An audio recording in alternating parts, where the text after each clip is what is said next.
السلام علیکم ورحمۃ اللہ وبرکاتہ۔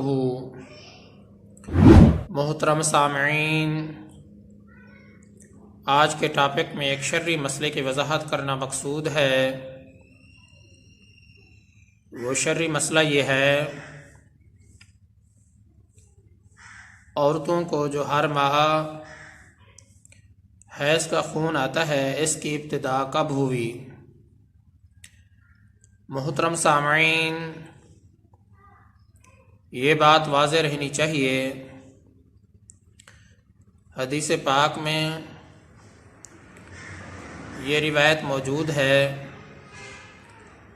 حضرت ابن عباس رضی اللہ تعالی عنہ ارشاد فرماتے ہیں کہ جب حضرت آدم علیہ السلام نے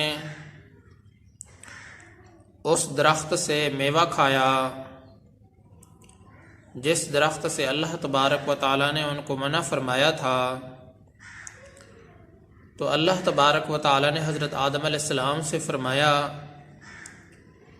اے آدم، تمہیں کس نے میری نافرمانی کے اوپر برانگیختہ کیا ہے، ابھارا ہے؟ تو حضرت آدم علیہ السلام نے جواب دیا، مجھے میری بیوی حوا نے اس کام کے اوپر برانگیختہ کیا ہے، ابھارا ہے۔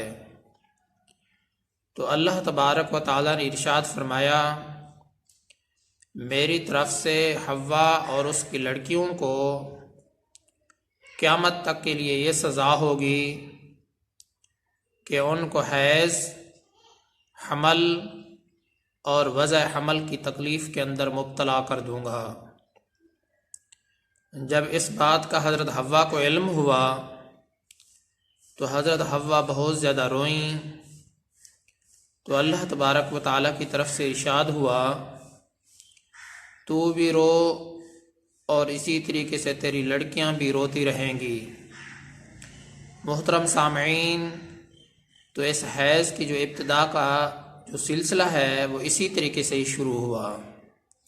بطور سزا کہ اللہ تبارک و تعالیٰ نے یہی فرمایا کہ حوا کو اور اس کی لڑکیوں کو قیامت تک کے لیے یہ سزا ہوگی کہ میں ان کو حیض اور حمل اور وضع حمل کی تکلیف کے اندر مبتلا کر دوں گا۔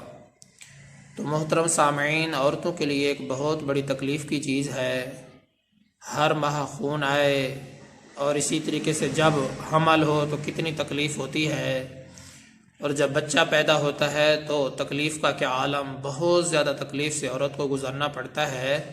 تو اس کا سلسلہ اسی طریقے سے شروع ہوا ہے۔ اللہ تبارک و تعالیٰ سے دعا ہے کہ اللہ تعالیٰ مجھے بھی اور تمام مسلمانوں کو صحیح معنی میں ہدایت عطا فرمائے۔ میں آپ سب کی دعاؤں کا طلبگار ہوں۔ محمد ثناء اللہ فاروق۔